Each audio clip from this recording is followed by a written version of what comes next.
Hi everyone, welcome to this video. We want to look at a question that is found in the ACTED publication for CM1, and we just want to talk about some of the main ideas involved in this question. Yeah, it's on mortality profit mainly. Uh, on 1st of January 2009, a life insurance company sold a number of 10-year pure endowment policies, each with a benefit amount of £40,000 to lives then age 30. We have got level premiums payable and annually in advance. The first part, we asked to calculate the annual premium. In part two, on 1st of January 2010, there were 50 of these policies still in force. You can see that indicated on my timeline. Those of you who follow me know that I am pretty much fond of timelines. During 2010, one policyholder died. Okay, I've indicated that as well. And we asked to calculate the company's mortality profit for 2010. So that's the question. Pretty straightforward question. I just want to talk about some ideas very quickly. Again, this is from the CM1 syllabus. It's found in the ACTED publication. You can purchase it.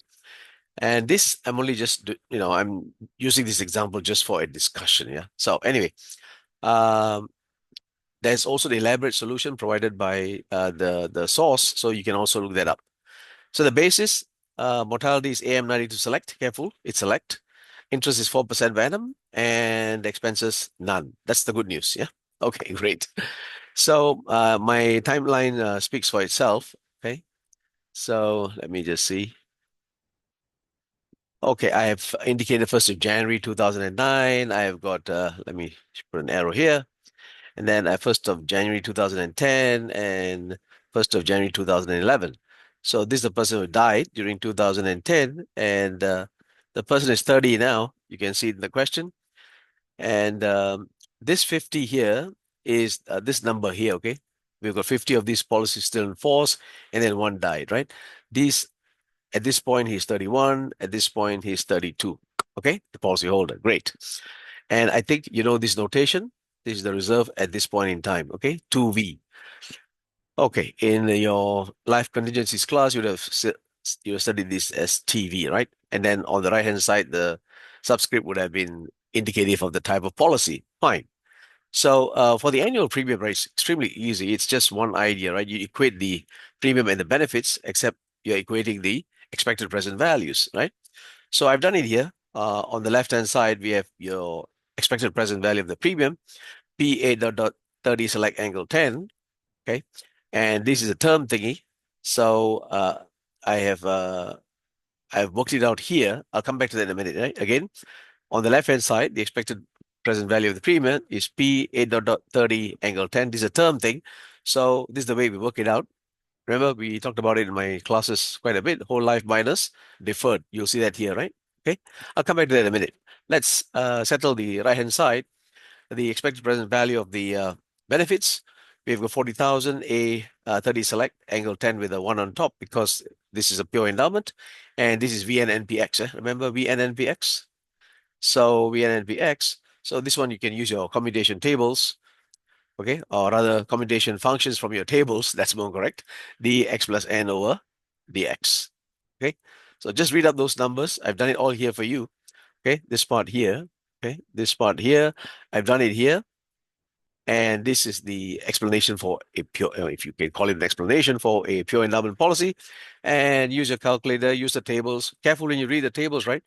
We have a 40 here and we have a 30 select here. So read the correct numbers and you'll get your numbers here. Okay. You'll get the answer to the right hand side. Then you need to work with the left hand side. Let me just move it up a little bit. Okay. The left hand side. Okay. We have a whole life minus deferred. Okay. And that's what you see here, right? A dot dot angle 30 minus 10 deferred A dot dot angle 30. Careful, this is select.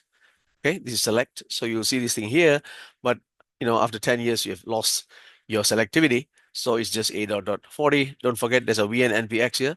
D40 over D30 select. Read off of the tables and you get 8.4142p.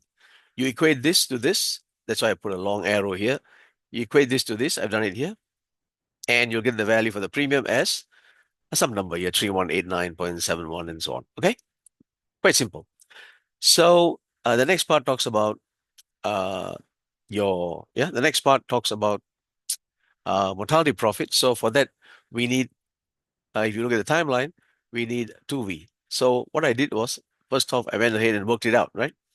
I've used the famous, well, in my class, I call this a formula, the expected present value of the future benefits minus the expected present value of your future premiums. Okay. And so to find this, that's what I did. Not difficult, right? Because just remember that now this person is, 2 years after 30, so it's 32, and we've got 8 more years left, okay, for the policy. So this is VN and VX again. So I have this part here, which is D40 over, careful, this D32 is loss is selectivity. And this is the expected present value of your future benefits. Done. Okay, this is the expected present value of future premiums. I have 32 angle 8, A dot dot. Plug in all the numbers from your tables. I didn't do that here, right? I looked at the answer. Okay, that's why I wrote use tables and you get 2Vs equals to, let me erase this, yeah? Give me a second. Okay, use your tables and you will get this answer. I repeat, I didn't work this out. I used the answer from the source. I'm sure you can do it yourself. Then we need our debt strain at risk. Debt strain risk is not difficult, right? Because it's pure endowment. We don't have a debt benefit. So it's just 0 minus 6773.71. Okay. Your debt benefit is 0. So it's minus your 2V. So your DSAR, debt strain at risk, will be just minus, okay, 6773.71. So now we can finish the problem. We need to get the mortality profit, which is your expected debt strain minus your actual debt strain. Yeah. So let's demolish that. Okay. I've written the lines here. Okay. We have expected debt strain minus the actual debt strain. The actual debt strain is easy because only one person died. So I have 1 times minus 6773.7. I've got minus 6773.71.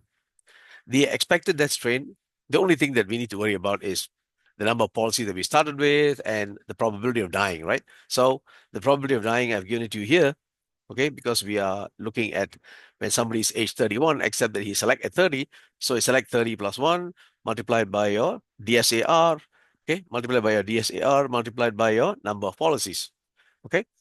And so when you use the tables and you work these numbers out, you will get minus 192.7, something like that, right? So this one I worked out myself.